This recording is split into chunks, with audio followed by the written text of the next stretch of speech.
a new type of flu going around. It's nicknamed the truth flu. In addition to the usual symptoms, the aches and the fever, another symptom is an inability to lie. To make it even worse, the victims can't seem to keep their mouths shut. Scientists are busily working on a vaccine.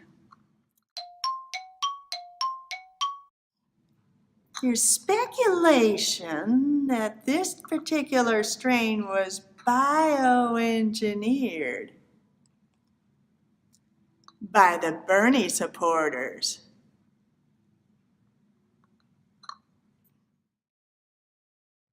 If you suddenly feel the irresistible urge to tell your boss what a horrible person she is, you should call in sick right away.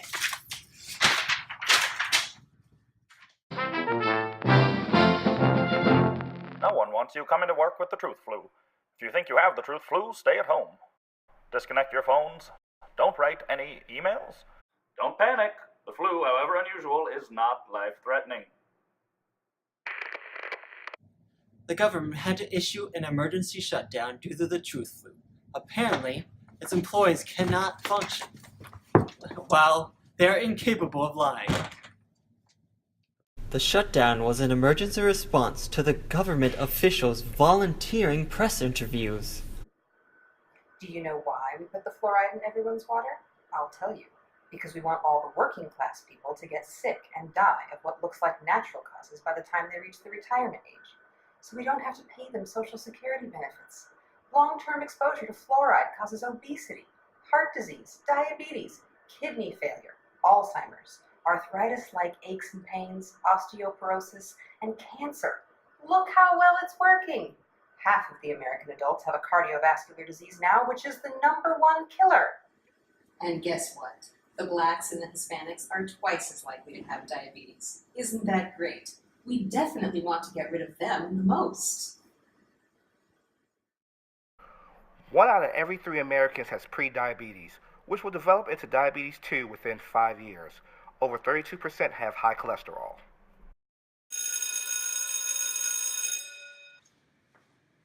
The average age of death from heart disease is 67.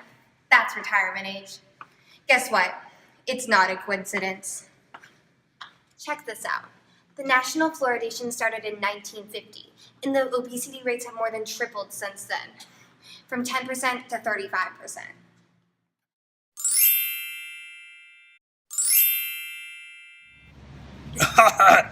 and 2/3 of the deaths from heart attacks occur in people with no history of chest pain, which means that they work right up to their heart attack, paying taxes, and then just drop dead.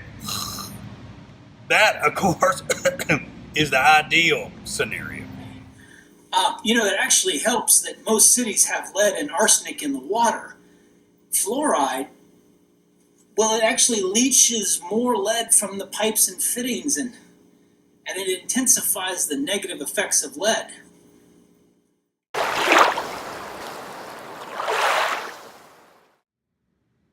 Fluoride also keeps people dumb. The Chinese studies say that all children who grow up in areas where there's fluoride have lower IQs. We want them dumb. We don't want them thinking too much. We want them to be easily entertained, to have them plop in front of the TV with a beer every night. We don't want them to care too much about anything but the ball games. The rich filter their water or have wells or have water delivered to them. The average working class people drink tap water, wash dishes in tap water, shower in tap water. People are told to eat healthy, but that doesn't do any good when the drinking water is laced with poison. When they go to the doctors and complain of aches, pains, and rashes, the doctors never check for fluoride or lead in their blood. Never. They actually tell them nowadays that everyone gets a skin rash when they sit down to relax and to read a book. They invented a fancy name for it, pruritus, unexplained itching. They tell them it's normal to get arthritis at their age. Getting older is supposed to suck. The government whines for appearance's sake about how it costs money when people get sick. But that's nothing compared to what it would cost if the majority of the working class people live past retirement age.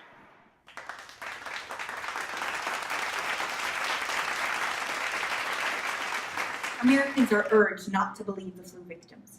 What they're saying isn't necessarily the actual truth. It's more like the case with the hypnosis.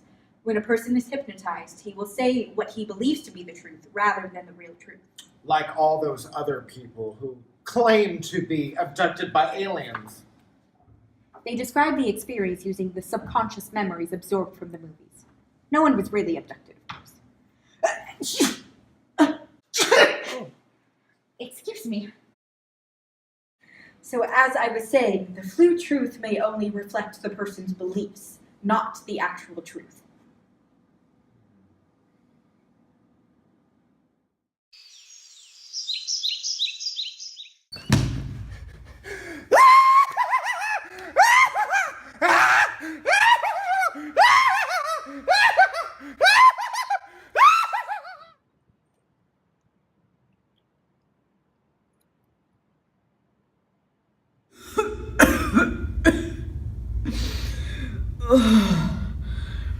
I'm so sorry.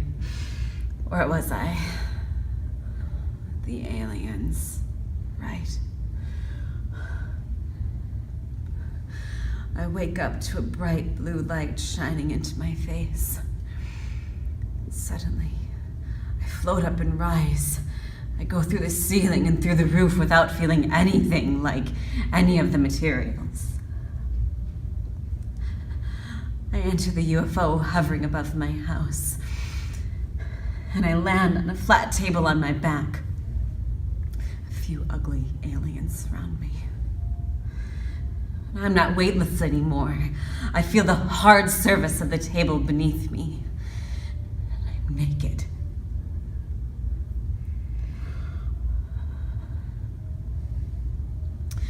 One of the aliens grabs a needle, as big as a knitting needle, and sticks it into my belly. It hurts, but I can't scream. I'm paralyzed. So I scream in my mind. And the alien stares at me with his big bug eyes. And he laughs and he says, "Relax, almost done." So I scream at him telepathically, "Why aren't you using the anesthesia?" He says, "There's no provisions for it in the contract." So I say, "A contract with whom to do what?" He says, "With your government. We're engineering GMO humans that can survive on this planet once you rich idiots ruin it for everyone else." He withdraws the needle and says, "We'll be back to collect the fetus in 2 months." Why are you telling me all this? Isn't it some sort of a top secret? He laughs inside my head, but his face doesn't move like a plastic mask. "You won't remember a thing in the morning."